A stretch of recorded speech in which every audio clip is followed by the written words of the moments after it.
है कार्रवाई? माननीय मंत्री जी। माननीय अध्यक्ष जी, यदि अनिल प्रधान जी ने संविधान के बारे में न नारा लगाया होता तो शायद मुझे अभी बोलने का अवसर नहीं था। लेकिन मैं ये चीज साफ करना चाहता हूं कि 1975 में मैं काशी हिंदू विश्वविद्यालय का छात्र था। जी जी हाँ, ये ऐसे बोल दिए ना, इस तरीके से बोल दिए। उस समय की सरकार ने, उनके दबाव में हमें वाइस चांसलर ने काशी हिंदू विश्वविद्यालय से रिस्ट्रिकेट कर दिया था फॉर एवर के लिए। स्वर्गीय मुलायम सिंह जी उस समय विपक्ष की नेता की भूमिका में थे और मेरे चाचा स्वर्गीय रविंद्र किशोर शाही जी के साथ 1977 में मंत्री भी रहे। वो सहकारिता मंत्री थे, मेरे चाचा जी ऊर्जा मंत्री थे। लेकिन 77 के पहले इसी कांग्रेस पार्टी की सरकार ने, जिसके साथ ये इंडी गठबंधन करके आज खड़े हैं, उन्हीं लोगों ने उनको जेल में भेजा था। और मुझे दुख है कि आप वहां पर बैठे हैं।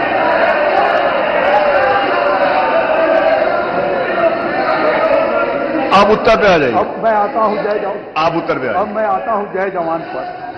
जय जवान जय किसान। और श्रद्धेय अटल बिहारी वाजपेयी जी ने कहा कि जय अनुसंधान, जय जय जय विज्ञान जोड़ा।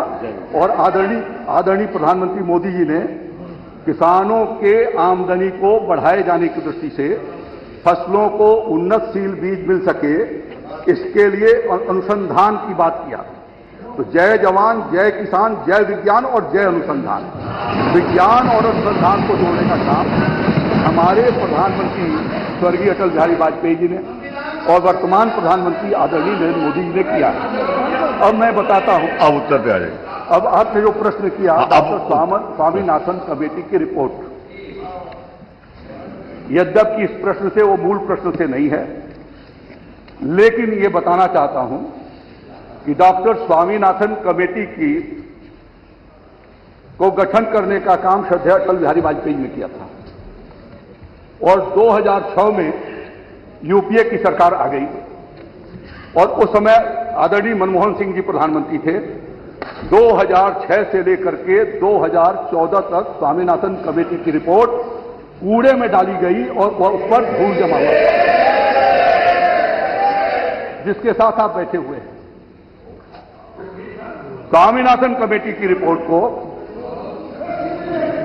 उसमें से 90% तक यदि किसी ने पूरा किया है तो आदरणीय प्रधानमंत्री नरेंद्र मोदी की सरकार है। और इसी के कारण मैं दोहराना भी चाहता हूं, आपके सामने उसके तथ्य भी रखना चाहता हूं।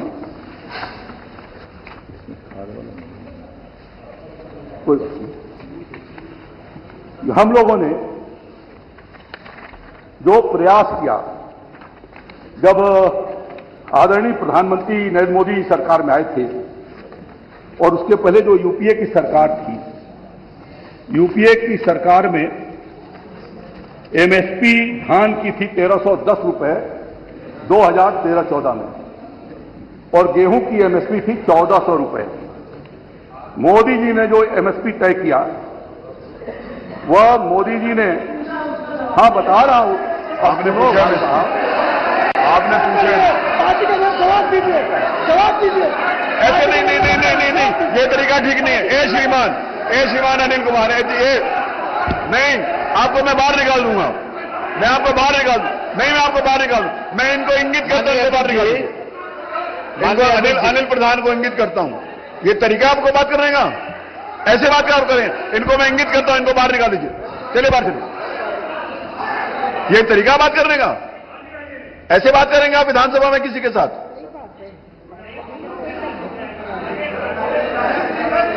ये कोई तरीका है? इसको कौन जस्टिफाई करेगा आप लोगों में से? ये कोई तरीका है? नहीं, कौन सी ऐसी बात कह रही है जो गैर संवैधानिक थी? कौन? आपने देखा हमको कैसे बात कर रहे थे? मैं आपको दिखाऊं? नहीं, जब माने सवाल बात सुनिए, आप मेरा आपसे निवेदन है, मैं मेरा विनम्र निवेदन है, ये आप उनके पीछे जितने लोग बैठे हुए हैं उनमें से किसी एक आदमी को खड़ा होकर कह दें कि ये कोई तरीका था, ठीक था, तो मैं मान लूंगा। आप आगे बैठे हुए आपको नहीं मालूम है तो निकाल दीजिए। नहीं, ये कोई तरीका था? आप ऐसे बात करेंगे किसी के साथ, मंत्री के साथ? नहीं, विषय ये नहीं है।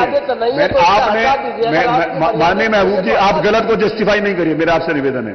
आप आगे बैठे हुए थे, उन माननीय सदस्य के पीछे जितने भी सदस्य बैठे थे, कोई एक आदमी उसको जस्टिफाई कर दे कि जिस तरीके से वो बात कर रहे थे, कोई एक आदमी जस्टिफाई कर दे। आप भी आगे बैठे थे, कोई एक आदमी जस्टिफाई कर दे, आपके बीच में से ही जस्टिफाई कर दे तो मैं उसको मान लूंगा। ये कोई तरीका बात करने का ना, मैं इसको अलाउ नहीं करूंगा। ये विधानसभा अच्छी तरीके से चलेगी, गलत तरीके से नहीं चलेगी। आ जाओ मनीष होगा, ये कोई तरीका नहीं है। आपको हर व्यक्ति को, चाहे कोई भी हो, 403 सदस्यों की मैं बात कर रहा हूं, आपको अपनी बात कहने का अधिकार है, आपको कड़वी बात कहने का अधिकार है, आपको प्रश्न पूछने का अधिकार है, लेकिन ये आप एटिकेट्स हर व्यक्ति के लिए जरूरी है।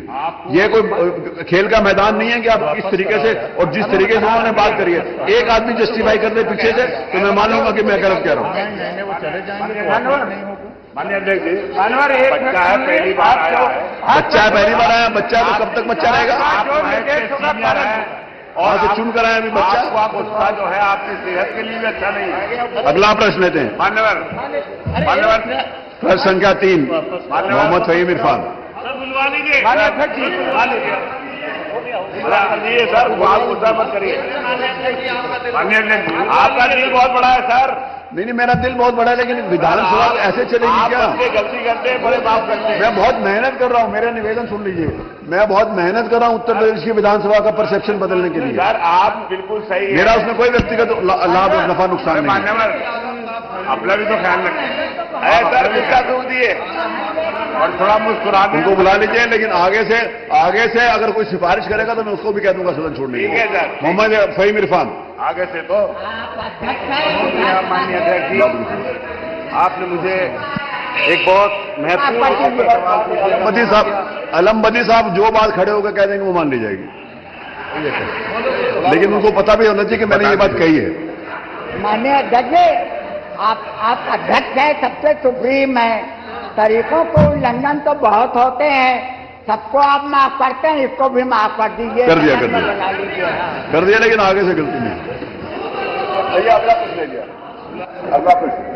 अगला प्रश्न संख्या फहीम अहमद, पूछिए। माननीय अध्यक्ष जी, आपने मुझे बहुत महत्वपूर्ण विषय पर सवाल पूछने का मौका दिया।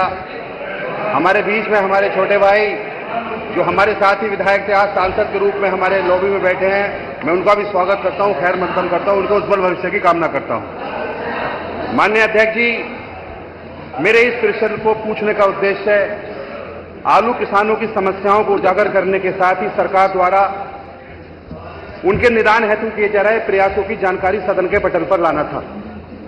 कौन सुनेगा?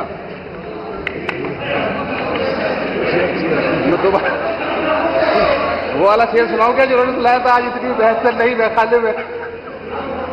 मैं माननीय अधिष्ठाता महोदय आपका शुक्रगुजार हूं कि मुझे ये प्रश्न पूछने का मौका मिला। मेरे इस प्रश्न को पूछने का उद्देश्य है आलू किसानों की समस्याओं को उजागर करने के साथ ही सरकार द्वारा उनके निदान हेतु किए जा रहे प्रयासों की जानकारी सदन के पटल पर लाना था।